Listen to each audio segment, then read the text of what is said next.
Hi, my name is Ian Samara, and my partner is Sydney Fife, and this is our theory application final. So first off, I kind of want to just introduce the problem that we'll be addressing. Important to note that social media integration and usage is at an all-time high. There are over 3.96 billion users currently active on social media, and this is more than half of the entire human population.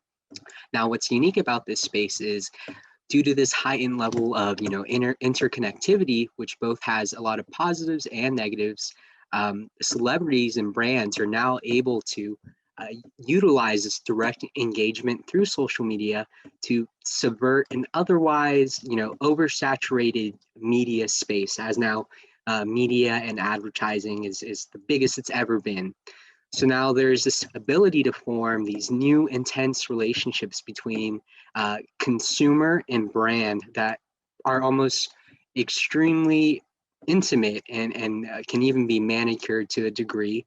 And these relationships allow brands and celebrities to now engage their audiences on a totally unprecedented level.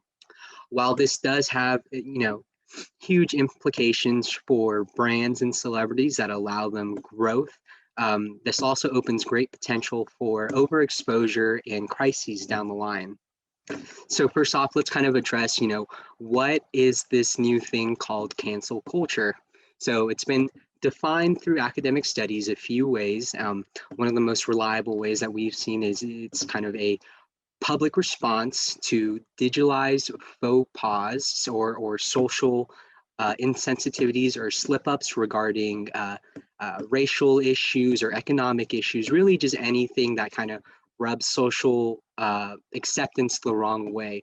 And these events on social media have the ability to galvanize consumers. Uh, Users on social media are allowed to, they create these outcries against these injustices that they see or experience by brands or celebrities. And these outcries kind of coalesce into a motivated social movement or sentiment. And the results of this is, quote unquote, the canceling of someone's career and or social status. And the way that this may happen is either through financial boycotting, sometimes the law is involved, or sometimes there's even just other consequences that they may face from their employers or from their businesses as well. And what's interesting about this dynamic is that these being canceled or cancel culture picking up on your injustices, this can take years to happen, as we saw with the extremely popular Harvey Weinstein case, where his behaviors were known in Hollywood for almost decades, but it really didn't come out into the social sphere until it was accepted in the later 2010s. And other times, these cancellations of celebrities or important people can happen overnight. Now, the goal of our research and in theory application is we kind of want to examine how consumers are affected by cancel culture. We want to apply our uses and gratifications as well as agenda setting theory to cancel culture. Our research seeks to better understand how cancel culture affects agency based consumer decisions, and these insights can help celebrities and brands better navigate this new level of integration between consumers. The first theory we chose to look at was Katz and Bloomler's uses and gratifications theory. This theory was developed in 1974 when the two researchers noticed that media users were selecting media for its specific benefits. Contrary to beliefs that were popular at this time, Katz and Bloomler's theory suggested that audiences were actively engaged when choosing media platforms to meet their specific needs. So, how does this theory apply to Miami Heat player Meyer Leonard's predicament? Well, the audience who witnessed his social faux pas joined the Twitch livestream because of the entertainment value and the socialization that they could gain from it. After hearing Leonard's anti Semitic remarks, the audience actively sought out a response to this perceived wrongdoing from NBA administration. The need being filled by media turned from a love for video games to a fight for justice. The next theory we chose to look at was McCombs and Shaw's agenda setting theory.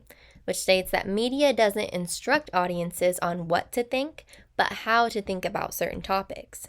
The researchers developed this theory in 1972 after following media's influence on the 1968 American presidential election. They found a connection between the media's coverage and voter opinions. Audiences in recent years have stressed the importance of authenticity from celebrities. They want to know the stars on a more personal, less red carpet perfection level. In the case of Meyer Leonard, participants joined the Twitch livestream to see a famous athlete play video games, a seemingly normal activity. The media pushes time and time again the issue of accountability, which has now become important to audiences. The public let both Leonard and the NBA know that his statements were inappropriate and should earn him some sort of punishment. For methodology, we'd like to examine the Mayor Leonard anti-Semitic Twitch incident where he used a anti-Semitic slur in front of about a viewership of 10,000 people live on Twitch.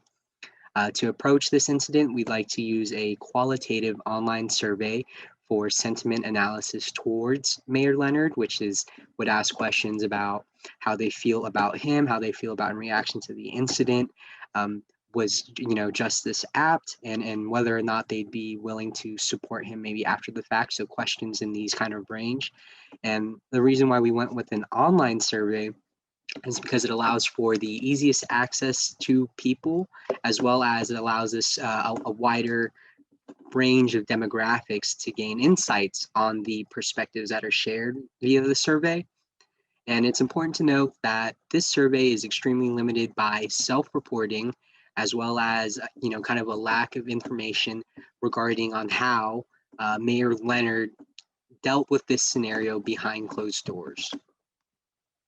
The purpose of our proposed research and theory application to the Meyer Leonard situation is to gain a deeper understanding of how media interactivity has changed the way celebrities connect with the public.